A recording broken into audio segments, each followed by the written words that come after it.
Hello, good morning. You are very welcome to our channel Female Learning. And in this video we will discuss about the preparation for the HAL and HPCL.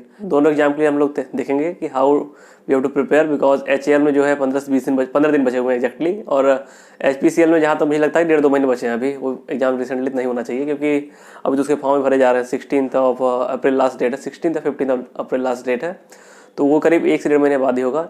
और इस video में हम वो भी देख लेंगे कि राजस्थान वाला जो एग्जाम है जेई वाला, वो भी कैसे प्रिपेयर करना है, थोड़ा बहुत उसके बारे में डिस्कस कर लेंगे।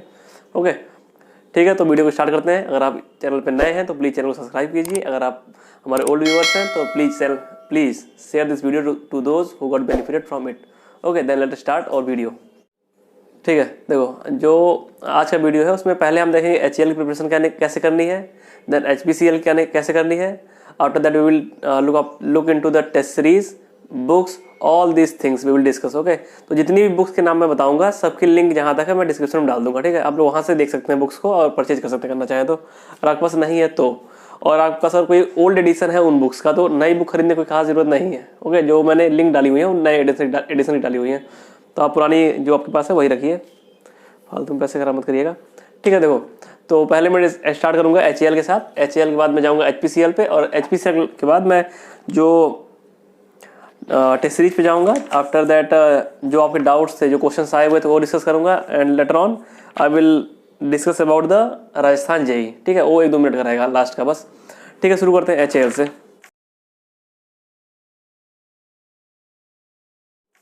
देखो HAL का जो प्रिपरेशन है वो हमें 15 दिन में करना है। देखो जो मैक्सिमम लोग HAL में बैठ रहे होंगे और उसमें से कुछ लोग फिल्टर हो जाएंगे फॉर HPCL, तो आप ध्यान से पहला वीडियो देखिए, सब लोग पहला वीडियो देखिए। ये है 15 दिन की स्ट्रेटजी। अगर 15 दिन में आपका एग्जाम है तो आपको कैसे चीज़ों को मैनेज करना है। ओके, तो अगर 15 डेज में कोई भी एग्जाम आपका आता है तो ऐसे ही मैनेज करते हैं उसको। देख लो, पहली बात जो इसमें सिलेबस है वो GS आने वाली है, इंग्लिश है, रीजनिंग एप्टीट्यूड है, प्लस टेक्निकल है। और टेक्निकल के बारे में उन्होंने कुछ स्पेसिफाई नहीं किया हुआ है, जबकि हमारी जो वैकेंसी है कमेंटली दी गई है, तो हम एज्यूम कर रहे हैं कि सबका अपने ब्रांच से ही पूछेंगे। एज्यूम ही कर रहे हैं, आप वो पूछ लें कुछ और अलग बात है, लेकिन जहाँ तक मैक्सिमम पॉसिबिलिटी है आपके ब्रांच से ही पूछा जाएगा। ओके, तो पहला जो पार्ट आता है GS का जो पहला पार्ट है HAL में, वो 20 नंबर का है। ठीक है, तो 20 नंबर का जो पार्ट है वो आपको कवर, अगर आपने बिल्कुल कुछ तैयारी नहीं की हुई है तो आप बस एक काम कीजिए कि न्यूज़पेपर पढ़िए। अभी से न्यूज़पेपर पढ़ना स्टार्ट कर दीजिए, और किसी भी एक चैनल को फॉलो कर लीजिए, यूट्यूब चैनल को, जो कि पिछले 2 या 3 महीने का, जैसे मान लो अभी अप्रैल चल रहा है तो जनवरी, फरवरी, मार्च 3 महीने का जो करवा दे करंट अफेयर, उतना कर लीजिए। अगर आप इतना करके जाते हैं तो कम से कम 20 में से 5 या 6 नंबर ला देंगे आप आराम से, और उतना सफिशियंट है। अगर आपने बिल्कुल प्रिपरेशन नहीं की हुई है, या फिर अगर आप पहले से तैयारी कर रहे हैं GS की, तब जहाँ तक आप बहुत ज़्यादा से ज़्यादा 7 से 8 या 9 से 10 नंबर मिलेंगे आपको, उससे ज़्यादा नहीं मिल पाएंगे। ठीक है, तो सबसे बेस्ट यही है कि अगर आप अभी स्टार्ट करना जा रहे हैं GS के बारे में, तो बस न्यूज़पेपर पढ़िए आज से ही। और उसके अलावा जो कोई भी चैनल हो यूट्यूब पे, उसको फॉलो करके 2 नहीं 3 महीने का कम से कम कर लीजिए करंट अफेयर। 3 महीने से ज़्यादा मत करना यार, कोई मतलब नहीं बनता 3 महीने से ज़्यादा करने का। ठीक है, इतना करना है करंट अफेयर के लिए। और सेकंड थिंग फॉर इंग्लिश, अब GS का 2 सेक्शन डिस्कस हो गया। अब मैं जब GS HPCL डिस्कस करूंगा ना, वो कम्प्लीटली अलग रहेगा आपका। वो स्ट्रेटजी है जो कि 2 से 3 मंथ में जो एग्जाम होने वाले हैं उनके लिए वो स्ट्रेटजी रहेगी HPCL में, और ये वाला मैं बता रहा हूँ 15 दिन वाला। ठीक है, तो सेकंड थिंग आती है इंग्लिश। तो इंग्लिश में आपको एक बुक लेनी है, अब बहुत लोगों के पास नहीं होगी। एक नीतू सिंह करके आती है, नीतू सिंह की राइटर है, केडी पब्लिकेशन की। ये बुक आप ले लीजिए, और स्टार्टिंग में जो ग्रामर सेक्शन है, ग्रामर सेक्शन में पढ़ना शुरू कीजिए। ठीक है, और एक बात देख लो, मैं अपना पर्सनल एक्सपीरियंस शेयर कर रहा हूँ जो ये बुक है उसके साथ। अगर आप पहली बार स्टार्ट करने जा रहे हो इंग्लिश, तो जब जैसे आप पढ़ते जाओगे तो आपको मतलब ऐसा फील नहीं होगा कि आपको कुछ याद हो रहा है, मतलब यही लगेगा कि फालतू काम कर रहा हूँ, कोई मतलब नहीं बन रहा है इससे।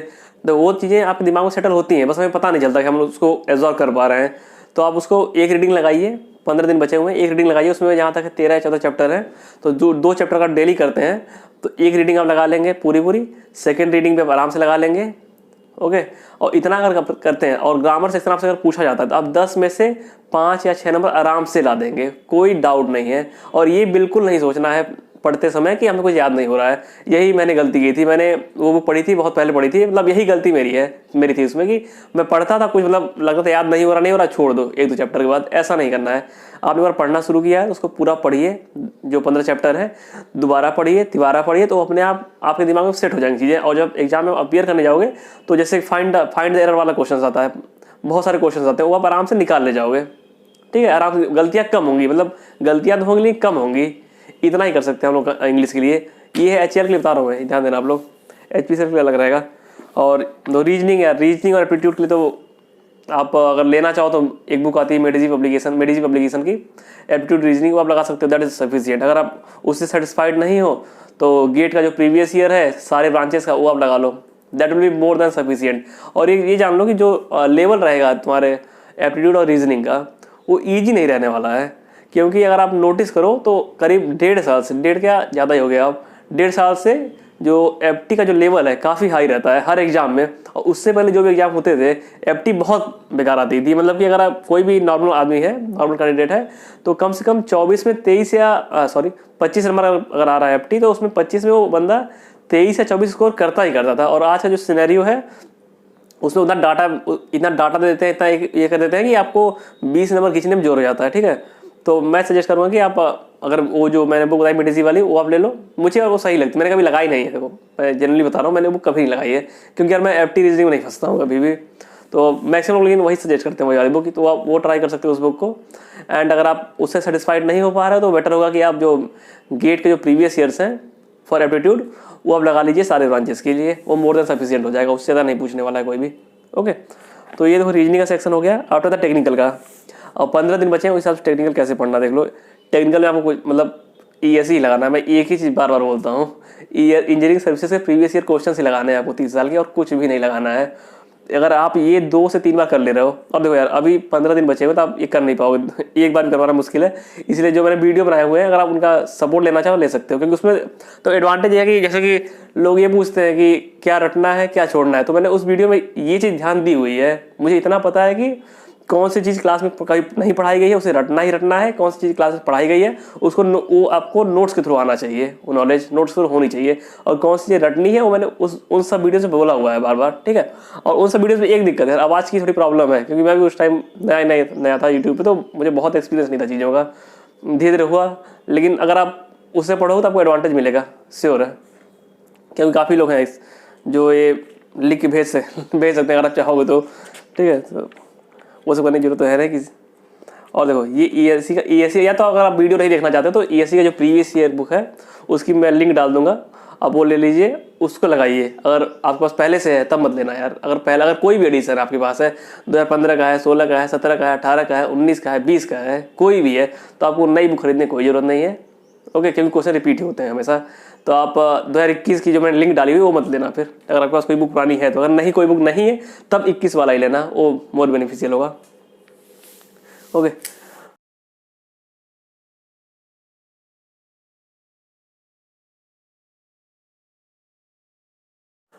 और देख लो, और हाँ, अगर ये काम अगर आप ESE वाला कम से कम 2 से 3 बार कर पा रहे हो और आपके पास तब भी सफिशिएंट टाइम बच जा रहा है, तब उसके बाद आपको जाना है इसरो के प्रीवियस ईयर पे, जो कि 2006 से 2016 तक के मतलब अभी तक के अवेलेबल हर जगह है। अगर आप ये बुक भी लेना चाहो तो मेडिजी की ये भी बुक आती है, और अगर आप किसी एप्लीकेशन के थ्रू लगाना चाहो, किसी ऐप के थ्रू, तो ग्रेडअप का ऐप आता है, ग्रेडअप का ऐप है। तो ग्रेडअप के ऐप में आप जाओगे तो प्रीवियस ईयर करके सेक्शन है, वहाँ आपको मिल जाएंगे सारे प्रीवियस ईयर, उसे आप अटेम्प्ट कर सकते हो वहीं पे विद टाइम। मैंने इसी ऐप्स का मतलब हेल्प लिया था। लास्ट वीडियो में लोग पूछ रहे थे क्या है, कौन सा ऐप था वो, ग्रेडअप था वो, ठीक है। तो देखो इतना हो गया, ESE प्रीवियस ईयर हो गया, इसरो का प्रीवियस ईयर हो गया। अब कुछ लोगों को और है और बता दो, और वो पढ़ लेंगे, पर इतना भी नहीं पाएंगे, मैं ये गारंटी से एफिडेविट भी लिख सकता हूँ, कितना भी नहीं कर पाएंगे।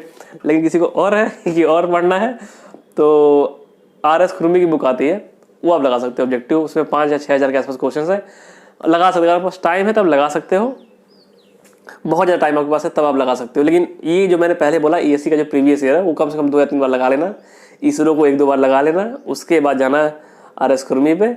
और इसके अलावा जो भी बुक आपके दिमाग में इस टाइम स्ट्राइक कर रही है, कुछ लोग इस दिमाग में स्ट्राइक कर रही है, मैं जान रहा हूँ, वो गलती से भी मत लेना, बता दे रहा हूँ मैं। उसमें इतने एरर्स हैं कहने की बात नहीं, मैं आपको एक एक्सपीरियंस बताता हूँ अपना। 2019 में मैंने दिया था ये रेलवे का JEE का पेपर दिया हुआ था, ठीक है। तो उसमें दिक्कत ये हुई थी कि मैंने उसी बुक से पढ़ा हुआ था जो आपके दिमाग में स्ट्राइक कर रहा है इस टाइम। तो उस बुक्स में काफ़ी एरर है, बहुत। मैंने बेसिकली उसमें से मैन्युफैक्चरिंग पढ़ा था पूरा, उसमें काफ़ी एरर्स है। आप उस बुक से क्वेश्चन करके आओगे एग्जाम में, सेम क्वेश्चन आएगा, ठीक है। सुनो पूरी कहानी, रेलवे अगर एग्जाम करा रही है तो सेम क्वेश्चन आएगा आपके वहाँ पे पेपर में, आप टिक मार के आओगे वही किताब वाला जो आप पढ़े होगे, और पहला जो आंसर की आएगी, जो पहली वाले आंसर की आएगी, वो आंसर की भी सेम ही आएगी उस बुक से मिलती हुई, बट उसके पास आएगा ऑब्जेक्शन का वो, या ऑब्जेक्शन लाइए। और लड़के इतना ऑब्जेक्शन करेंगे ना कि जो आंसर की आप जो सोच रहे होगे, आपके अंदर जो मन में लड्डू फूट रहा होगा मैंने सब सही किया हुआ है, सारे आंसर की चेंज हो जाएंगे, सारे आंसर की चेंज हो जाएंगे, ये आप मान लो, ठीक है। और 2 या 3 भी आंसर की चेंज हो गए ना भाई, तब हो गया खेल, अब ये समझ लो। तो उस बुक में मत ही जाना, मैं नाम नहीं ले सकता क्योंकि मैं मतलब प्रचार अच्छा नहीं कर रहा हूँ, तो मैं उसका नाम नहीं लूँगा, ठीक है। देन ये हो गया टेक्निकल के लिए, इतना ही है यार। इतना अगर आप कर लेते हो 15 दिन, इतना कर नहीं पाओगे जितना मैंने बता दिया है, लेकिन ठीक है। अगर आपसे इतना नहीं हो पा तो मैं हल्का सा रिवाइज कर दे रहा हूँ लाइटली।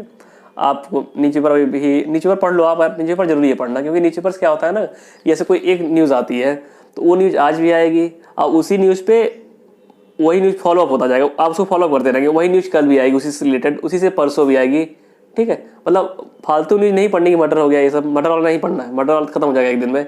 कोई अगर रियलिस्टिक न्यूज़ है जो एग्जाम्स में आती है, तो आप आज भी पढ़ोगे, कल भी पढ़ोगे, परसों पढ़ोगे, उसके साथ जितना आप टाइम बिताओगे उतने साथ तक आपका टाइम रहेगी, सिंपल सी बात है, यही कॉन्सेप्ट हर जगह लगता है। जितना आप टाइम स्पेंड करोगे किसी के साथ उतना ही समझोगे उस चीज़ के बारे में।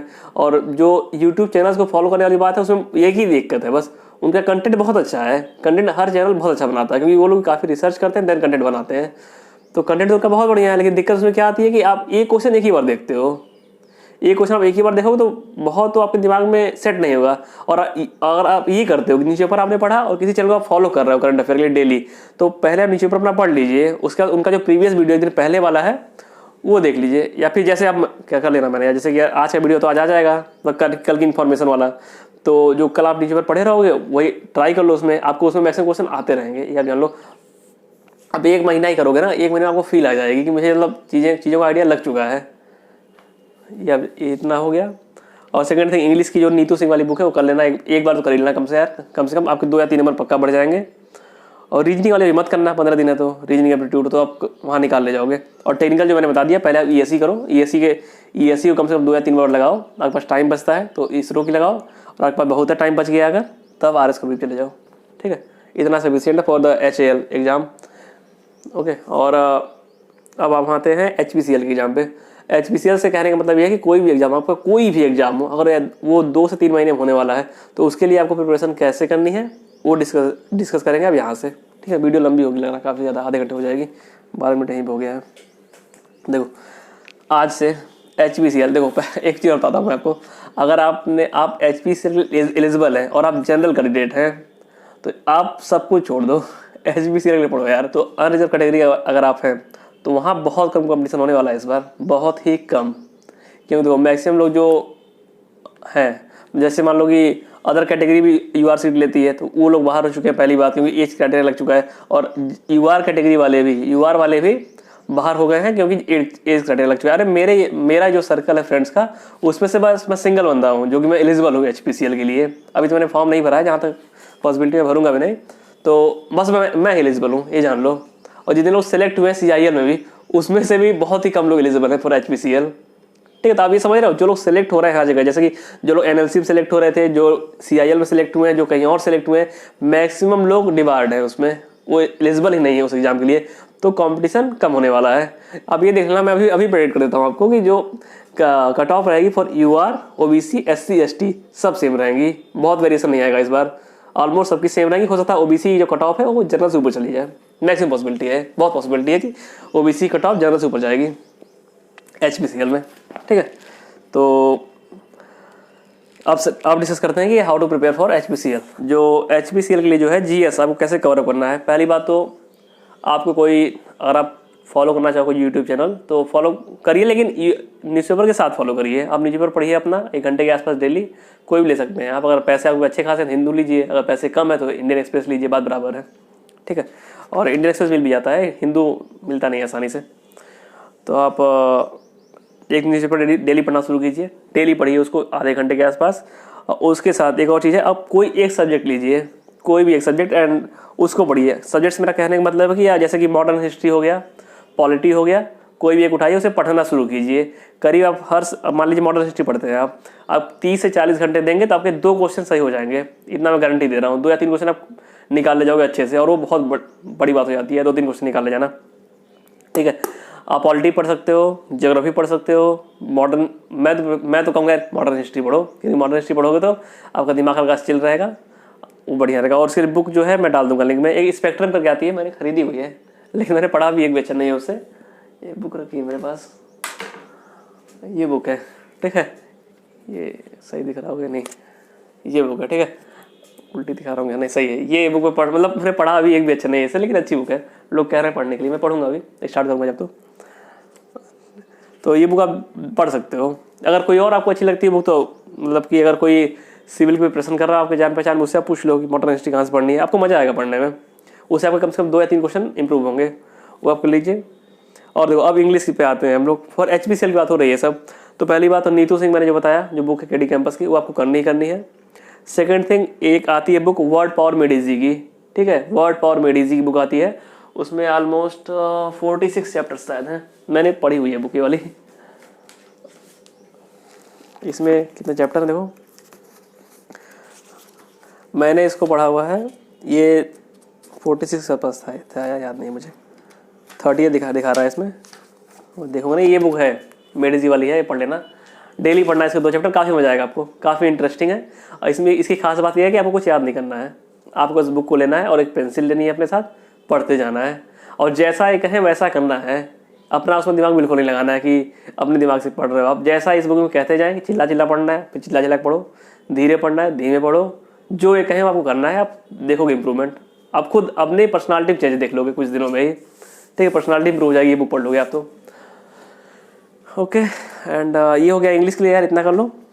नीतू सिंह की book plus word power made easy, 2 chapter daily पढ़ना है वर्ड पावर मेडिजी का, उसमें 1 घंटा लगेगा आपका, और नीतू सिंह का अपने आप से देखना कब तक कवर करना है।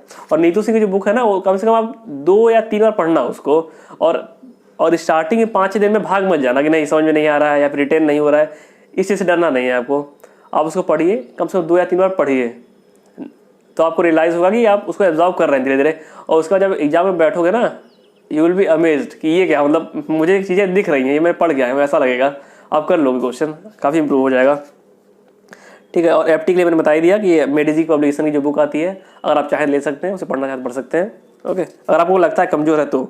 और देखो अब ESE पे आते हैं, और इंजीनियरिंग सर्विसेज की जो पेपर है, वही यार मैं टेक्निकल के लिए एक चीज़ बताता हूँ, आप इंजीनियरिंग सर्विसेज लगाइए, 4 से 5 बार लगाइए, और एक चीज़ और बताना चाहता हूँ कि मतलब जो होता है कि एक बार आपने लगा लिया, स्टार मार्क कर लिया, मतलब जो मेरा पर्सनल सजेशन रहता है कि बस स्टार मार्क मत लगाइए 2 बार लगाने, मतलब एक जैसे नहीं, उस बुक को वैसे पढ़ो यार कि एक बार पढ़ लिए पूरा, दोबारा पढ़ो, फिर पूरा ही पढ़ो, आप क्वेश्चन सरल लगाओ, कठिन लगाओ, टाइम पास लगाओ, पूरा पढ़िए आप, ठीक है, पूरा लगाइए। जैसे एक क्वेश्चन अगर 4 बार रिपीट हो रहा है ना, तो आपके दिमाग में सेटल हो रहा है वो, और जब आप देखो पहली बार जब लगाओगे ना उस बुक को, तो कुछ उससे फ़ायदा होता नहीं, आप जो जानते रहते हो वही जानते रहते हो पहली बार लगाने में। सेकंड टाइम जब लगाओगे उस बुक को, तो हल्का फुल्का इंप्रूव कर ले जाओगे, कहाँ कहाँ गलतियाँ है। थर्ड टाइम जब बुक लगाओगे तो आपको दिखना शुरू हो जाएगा कि हाँ यहाँ गलतियाँ करता हूँ, मुझे ये चीज़ रिटेन करनी। जब चौथी बार लगाओगे इस बुक को ना, तो आपको ये भी पता रहेगा कि लेफ्ट साइड पन्ने पर लिखा हुआ है, ऊपर क्वेश्चन है। और मेरे जान पहचान में लोग हैं जो बता देंगे कि ये वाला क्वेश्चन, जैसे उन्हें भेजो ना सर ये वाला क्वेश्चन था, कहते हैं हाँ ये लेफ्ट इधर लिखा हुआ है ना, ऐसे लोग हैं मार्केट में, और वही कॉम्पिटिशन निकालते हैं। तो आप 4-5 बार कर लोगे तो आपको याद हो जाएगा, पूरी किताब याद हो जाती है यार, लोगों को याद रहती है तभी निकलता है कॉम्पिटिशन, ठीक है। तो ये पूरी किताब पढ़िए और आपके पास टाइम बचता है तो फिर मैंने कहा इसरो जाइए, इसरो लगाइए 1-2 बार, उसमें भी आपको अच्छे क्वेश्चन मिल जाएंगे। जैसे कि कुछ क्वेश्चन होते हैं जो कि ESE में नहीं पूछे गए हैं, वो इसरो में पूछेंगे, आपको वहाँ से वो कवर अप हो जाएगा। और वो इसरो का जो लेवल रहता है ना, वो गेट से नीचे रहता है और ES से ऊपर रहता है, तो आपको जो रिस्क फैक्टर रहता है किसी एग्जाम का, कि अगर लेवल अप हो गया किसी एग्जाम का, तो आपको जो रिस्क फैक्टर है वो कम हो जाएगा, ठीक है। क्योंकि कोई भी एग्जाम आजकल जो हो रहा है, जो मैं सिनेरियो देख रहा हूँ, वो जो SSC JEE से ऊपर और ESE से नीचे रहता है उसका लेवल, किसी भी एग्जाम को आप ले लो। जैसे बट एक ही एग्जाम रिसेंटली हुआ था UPSC AE वाला, उसका जो लेवल था वो ESE का इक्विवेलेंट था। इक्विवेलेंट क्या था, क्वेश्चन ही पूरे वही छाप दिए गए थे, तो इक्विवेलेंट तो होगा ये लेवल, ठीक है। तो हल्का सा लेवल नीचे रहता है आजकल टेक्निकल सेक्शन में। तो टेक कैसे कवर करना है सब HPCL पूरा डिस्कस हो चुका है। आप थक गया मैं भी, 20 मिनट की वीडियो हो गई है। HPCL मैंने पूरा कवर कर दिया एंड ठीक है। और जो टेस्ट सीरीज़ है, टेस्ट सीरीज कोई भी आप ले लो, सब सही रहती हैं, कोई ख़राब नहीं होती टेस्ट सीरीज। लेकिन मैं जो प्रेफर मतलब बता रहा हूँ आपको, टेक्स्ट बुक वाली जो आती है ना वो ले लो, वो सस्ती पड़ेगी और आपके पास 200 या 300 रुपये में साल भर का मिल जाएगा आपको मटेरियल।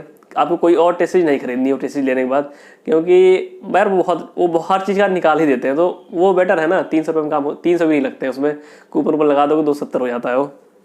ठीक है, मेरे पास भी थी, मैंने दोस्त को दे दी इस टाइम। आप ये टेक्स्ट बुक टेस्ट सीरीज ले लो। हाँ देखो, आप एडवांटेजेस देख लो यार। जो क्वेश्चंस लोगों के थे कि जो सिली मिस्टेक्स होते हैं उसको कैसे इंप्रूव करना है, वो टेक्स्ट बुक वो टेस्ट सीरीज से ही होगा। एक और क्वेश्चन था कि पेपर को अटेम्प्ट कैसे करना है, ये भी टेस्ट सीरीज से आप सीखेंगे। जब आप एक बार पेपर दोगे कोई फुल टेस्ट, उसमें फंसोगे तो आप अगली बार चेंज करोगे तरीका कि नहीं मैं पहले टिक लगाऊंगा या नॉन टिक लगाऊंगा। आप अपने हिसाब से उसको मैनिपुलेट करोगे, चेंज करोगे, तो आप इंप्रूव कर जाओगे अपने आप। सेकंड थिंग, दो चीज़ें कवर अप हो गई हैं। पहला सिली मिस्टेक वाला, दूसरा है कि how to attempt paper and और ये देखो टेस्ट सीरीज देते समय जो एग्ज़ाम का प्रेशर होता है वो बियर करना है। मतलब ऐसा नहीं कि टेस्ट सीरीज दे रहा हो, चाय आ गई आपके पास पीने के लिए, ये सब परमिसिबल नहीं है। आप टॉयलेट चलेगा, ये सब परमिसिबल नहीं होता किसी भी ऑनलाइन एग्जाम में। तो आप 2 घंटे के लिए बैठ रहे हैं, 3 घंटे के लिए बैठ रहे हैं, तो एक सीटअप एक बार में बैठिए और पूरा एक स्ट्रोक में पेपर दीजिए। उसको कैजुअली नहीं लेना है, मैं बस ये कहना चाह रहा हूँ। क्योंकि अगर आप कैजुअली लेते हो चीज़ों को ना, तो आप सीखते नहीं जल्दी। सीखोगे तब भी यार, लेकिन टाइम लगेगा, वही बात होती है। सीखना तो है ही, वही टाइम ड्यूरेशन बढ़ जाएगा बस। और अगर आप टेस्ट सीरीज लगा लेते हो, जो जैसे टेस्ट सीरीज आप दे रहे हो टेक्स्ट बुक की, और आपने टेस्ट सीरीज जितने भी टेस्ट दे दिए, मान लो कि उन्होंने 50 टेस्ट दिए हुए हैं, आप 25 ही दे पाए। मतलब देखो, एक मैं ये भी एक्सपीरियंस मेरा ही है। मतलब अगर 50 टेस्ट है तो पूरे दिन की कोशिश मत करो। बस अगर आपके पास टाइम की कमी है ना, पूरे टेस्ट कभी मत दो, 25 ही टेस्ट दो, और 25 टेस्ट को दोबारा रिवाइज कर लो एक बार कम से कम। जितने भी आपको टेस्ट देने उसको आप रिवाइज करना है। आपको रिवाइज करोगे तभी फायदा होगा, नहीं तो पहली बार में जानते हो क्या होता है, पहली बार में आप जो जानते रहे तो वही उन्हें बताते हो टेक्स्ट बुक वालों को या फिर ईएससी की बुक को, और खत्म। फिर कोई एडवांटेज नहीं होता पहली बार कुछ भी सॉल्व करने से। जब आप दूसरी बार उस चीज़ पे जाते हो ना, तो आप सीखते हो कि हाँ यहाँ गलती है, इससे मैं सीख रहा हूँ। तो टेक्स्ट बुक वाले टेस्ट सीरीज में भी यही करना है। अगर आप पूरे 50, अगर इतना टाइम है कि आप टेस्ट दे भी लो फिर रिवाइज कर लो, उस टाइम का रिवीजन नहीं। जैसे कि आपने अभी टेस्ट दिया 12 बजे से 2 बजे तक, 2 से 3 वाला रिवीजन की बात नहीं कर रहा हूँ मैं। उस टाइम तो करना ही करना है, कहाँ मिस्टेक हुई है। करीब 5 दिन बाद या 6 दिन बाद आपको दोबारा लौट के आना है कि हाँ इस पेपर में कहाँ मिस्टेक हुई थी, वो मुझे इंप्रूव करना है। या फिर उसे कहीं डायरी पे आप लिखो, उसे आप पढ़ो बार बार। और मैं तो कहूँगा डायरी पे उस चीज़ को मत लिखो, क्योंकि वो बड़ा बोरिंग सा लगता है उस चीज़ को पढ़ना, कि बस मिस्टेक्स ही पढ़ते जा रहे हैं। आप उसको एप्लीकेशन खोल लीजिए, या तो मोबाइल में या फिर लैपटॉप में, और उसको सॉल्व करते जाइए। वो बेटर लगता है मुझे, क्योंकि उसमें मन भी लगता है वो काम करने में। डायरी पढ़ने बहुत मन नहीं लगता है। ठीक है, और आप अगर उस एकदम माहौल पेपर दोगे कि कैसे, मतलब एग्जाम सिचुएशन में कैजुअली नहीं लोगे, तो आप एग्जाम का प्रेशर बियर करोगे। और अपने दिमाग में हमेशा ये रखो कि अगर ये टेस्ट सीरीज वाले टेस्ट में फेल हो रहा हूँ तो वहाँ भी फेल ही हो जाऊँगा। ठीक है, आपको डरना नहीं है वहाँ पे, आप एकदम सीरियसली दीजिए। मैं ये गारंटी ले सकता हूँ, अगर 100 में 40 नंबर आपके आ रहे हैं तो आप धीरे धीरे 100 से 80-90 जा सकते हो। ठीक है, और अगर नंबर कम आ रहे हैं तो उस बात से नहीं डरना है, उस बात से कभी नहीं डरना होता टेस्ट सीरीज में। टेस्ट सीरीज आपकी लर्निंग के लिए है। ठीक है, बस एक बात ध्यान दो, आप सीरियसली दो। मतलब ये कहने का मतलब है ना कि आपको जितना आता है उसमें कर पाओ। ये नहीं कि आपको 40 नंबर का आता था 100 में, आप वो भी नहीं कर पा रहे हो, वो गलत चीज़ होती है। आपको 40 अगर आता है, आप 40 कर पाओ, 40 कर पाओ, फिर 60 नंबर जो बचा उसमें इंप्रूवमेंट का चांसेस देखो, कैसे इंप्रूवमेंट करना है। ओके, तो ये टेस्ट सीरीज का हो गया। और सारे आपके क्वेश्चन मैंने ले लिए हैं, जो क्वेश्चन थे आप लोगों ने पूछे हुए थे वो मैंने इसी में डाल दिए सब बीच बीच में। और एग्जाम का जो लेवल होगा, दोनों एग्जाम का मोस्ट प्रोबेबली मैं बता दे रहा हूँ, ईएससी से के इक्विवेलेंट और एसएससी के ऊपर होगा। ठीक है, ईएससी से हल्का सा नीचे ही होगा। एंड एक्सपेक्टेड एग्जाम डेट एक क्वेश्चन था, तो ये यार मेरा काम नहीं बताना, ये इसके लिए बैठे हुए हैं लोग, उनकी सैलरी काफ़ी अच्छी खासी रहती है, वो लोग बताएंगे आपको कि क्या एक्सपेक्टेड एग्जाम डेट है। ठीक है, और minimum marks for current affair, ये क्वेश्चन आया था कितना करंट अफेयर मिनिमम होना चाहिए। देखो यार, मेरे अगर 10 में 2 नंबर भी आ जाते हैं ना, 2 3 4 नंबर में, मैं बहुत खुश रहता हूँ, उतना मेरे लिए सफिशिएंट है। और किसी के लिए हो सकता है 8 नंबर भी कम हो, जिसने पूरी मॉडर्न हिस्ट्री पढ़ी हो, पॉलिटी पढ़ी हो, ज्योग्राफी पढ़ी हो। मेरा दोस्त है, वो करके आता है 10 में से 9 नंबर 8 नंबर लेके आता है नॉन टेक में। लेकिन उसने पढ़ा हुआ है, उसने करीब 500 से 600 घंटे का कोर्स कंप्लीट किया हुआ है इसी पे, जो सिविल सर्विसेज वाला है। हाँ, और अब बस वीडियो खत्म होने वाला है। और लास्ट चीज़ बची हुई है एक राजस्थान वाले में भी आपको तैयारी ऐसे ही करनी है जैसे मैंने बताया। आप सिलेबस देख लीजिएगा, मैंने वीडियो बनाया था उसमें बस जो एक सेक्शन है करंट अफेयर वाला, उसके लिए अलग स्टडी चाहिए। करंट अफेयर के लिए, क्योंकि जो राजस्थान का जो राजस्थान का जो आरबी यूनल है उसका जो पैटर्न रहेगा जीएस का वो कम्प्लीटली डिफरेंट रहेगा, वो नॉर्मल नहीं रहेगा। वो मोस्टली पूछेंगे राजस्थान से, राजस्थान कल्चर के बारे में, राजस्थान का जो भी होता होगा वो पूछेंगे। तो उसके लिए आप कोई यूट्यूब चैनल फॉलो कर लीजिए, वो बेटर ऑप्शन रहेगा रेदर देन कि आप न्यूज़पेपर पढ़ें। न्यूज़पेपर से उसमें नहीं निकल पाएगा। अगर बस आप न्यूज़पेपर पढ़ के जा रहे हो तो राजस्थान वाले जेई वाले में, राजस्थान का जो जेई वाला एग्जाम है या फिर एई वाला एग्जाम है, आपको काफ़ी दिक्कत आने वाली है। इसलिए आप अगर राजस्थान वाले में लगे हुए हो तो आप कोई ऐसा चैनल फॉलो करिए जो मेनली फोकस कर रहा हो राजस्थान जेई पे या राजस्थान एई पे। ठीक है, तो आज का वीडियो यार इतना ही है। वैसे काफ़ी लंबा वीडियो हो गया है, अभी 26 मिनट का हो चुका है अब, लेकिन नीड थी यार, इतना समझाना जरूरी था। ठीक है, तो ओके, अगर आप फिर से मैं वही कहना चाह रहा हूँ कि आप चैनल को सब्सक्राइब कर लीजिए और thank you for your time, आपने जो मुझे दिया 25-26 मिनट, और all the best for your exams. Thank you for listening.